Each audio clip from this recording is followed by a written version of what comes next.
RMC 6h-9h, Bourdin Direct, Apolline de Malherbe. Bonjour Christophe Jamin.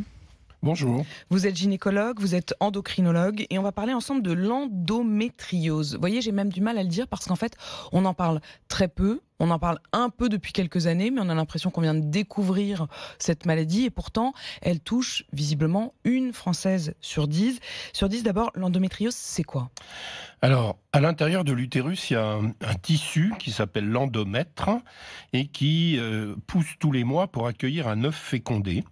Il se remplit de sucre et puis quand il n'y a pas eu de fécondation, eh bien cette couche est éliminée par un phénomène de sang qui nettoie l'intérieur de l'utérus et ça s'appelle les règles. Donc les règles, c'est pas du sang. Les règles, c'est cette membrane qui est nettoyée tous les mois. Et qu'est-ce que l'endométriose ? Alors, l'endométriose, c'est quand on trouve de ce tissu en dehors de l'intérieur de l'utérus. Alors, il y a deux types d'endométriose. Il y a ce qu'on appelle l'endométriose interne, où ce tissu pénètre dans le muscle utérin. Ça s'appelle l'adénomiose. Et puis, on peut en trouver ailleurs que dans l'utérus, c'est-à-dire en général dans le petit bassin. Ça s'appelle l'endométriose, mais on peut en trouver au niveau des poumons, de la plèvre, et très, très exceptionnellement dans d'autres parties du corps. Et de quoi souffrent ces femmes ? C'est-à-dire, est-ce qu'elles souffrent physiquement ? Est-ce qu'elles ont mal ? Quels sont les symptômes ? Alors, le principal symptôme, c'est la douleur. Alors, typiquement, la douleur survient pendant les règles, mais certaines femmes ont mal en permanence et c'est absolument terrible pour leur vie parce que ça pourrit la vie. Ça, c'est vraiment... Alors, il y a aussi des petites endométrioses. Comme vous le disiez, ça touche beaucoup de femmes. On ne sait pas exactement, parce que plus les appareils sont précis, comme les échographies, les IRM, plus on en trouve. Et finalement, on en trouve tellement qu'on finit par se poser des questions. Vous vous dites qu'au fond, il y a peut-être le haut de l'iceberg, qui sont des endométrioses réellement invalidantes, enfin, je veux dire, qui sont compliquées, qui pourrissent la vie, comme vous dites. Et puis, finalement, toutes celles qui ont mal au ventre pendant leurs règles, on se dit finalement ça pourrait être une petite endométriose, quoi, c'est ça ? Oui, en fait, moi, mon opinion, c'est que l'endométriose, je veux dire, c'est quasiment universellement répandu, mais qu'il y a des endométrioses qui deviennent des maladies et puis juste des petites gènes pendant les règles.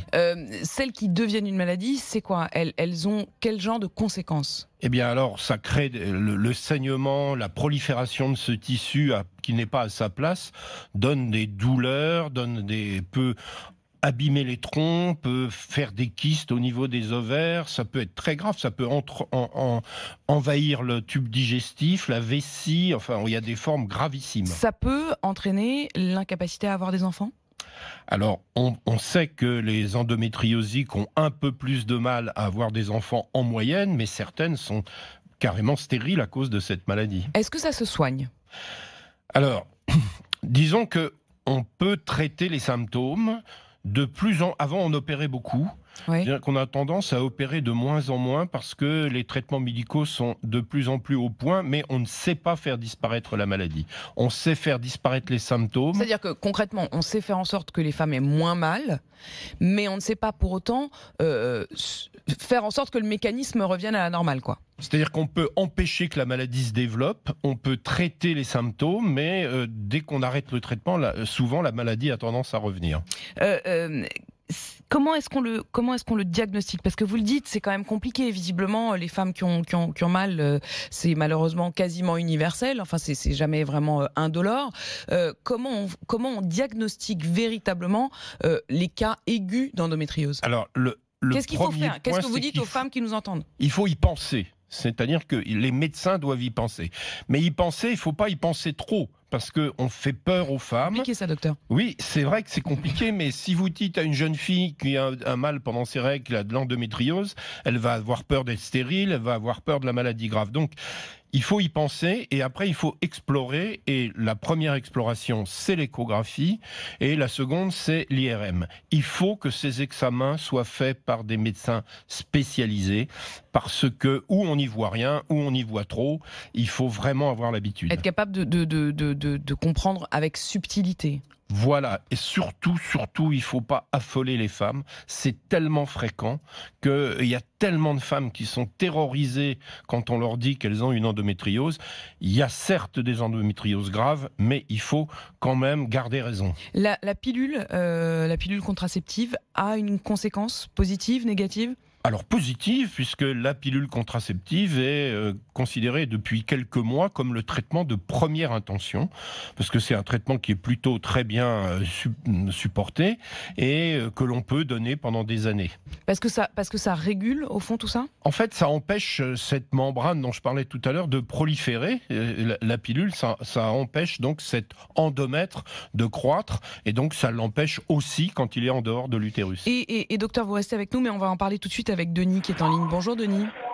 Bonjour. Bonjour, bienvenue sur RMC. Vous vouliez justement témoigner sur cette question d'endométriose parce que votre compagne a une endométriose. Comment elle le vit ? Comment même vous deux vous le vivez ?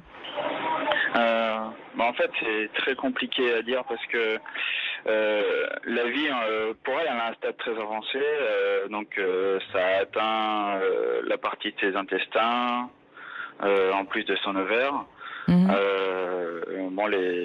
Les contacts de couple, si on peut dire, sont impossibles. Parce que sinon, voilà, elle marche pas elle n'est pas capable de se relever, elle n'est pas capable de se déplacer après pendant plusieurs jours. Et puis après, au niveau de son travail, ça va, elle a réussi à travailler, elle peut travailler à la maison, éviter de se déplacer. D'accord. Parce que déjà, elle peut pas avoir le permis de conduire.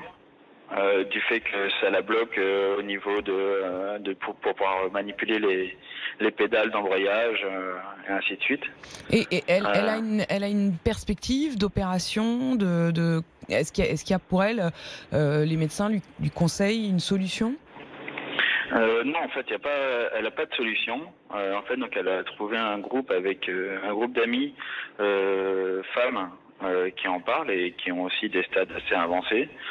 Certaines se sont fait opérer plusieurs fois et c'est toujours revenu.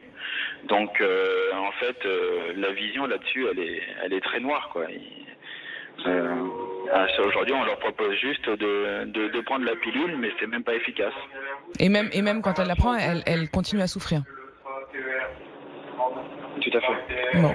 Merci beaucoup, merci Denis justement d'être venu témoigner. Docteur Jamin, justement la question c'est que c'est très difficile d'en parler, ça reste quand même quelque chose d'intime, une souffrance intime. Est-ce que ça aussi c'est pas une des difficultés, c'est que les femmes n'osent pas forcément en parler. Denis, il raconte que sa compagne, finalement heureusement, elle a trouvé une sorte de forum, un endroit où partager. Comment faire ? Alors, encore une fois, là, ce qu'on vient d'entendre, c'est caricatural. Cette pauvre femme a une forme très grave. Il faut rassurer les femmes quand même. Toutes ces endométrioses ne donnent pas des tableaux aussi terribles. Et on ne l'a pas dit tout à l'heure, mais effectivement, l'endométriose aussi, ça peut perturber la vie sexuelle parce qu'on peut avoir mal pendant les rapports. Et donc ça aussi, c'est un signe important d'endométriose quand on a mal au fond pendant les rapports. Beaucoup de souffrance quand même et de souffrance intime, mais vous voulez rester rassurant, Christian Jamin, puisque c'est l'un des messages qu'il faut aussi retenir. Il faut être attentif aux symptômes, mais pour autant ne pas affoler les femmes. Merci beaucoup d'avoir été avec nous. Je rappelle que vous êtes gynécologue, endocrinologue, et qu'on parlait donc ensemble de l'endométriose.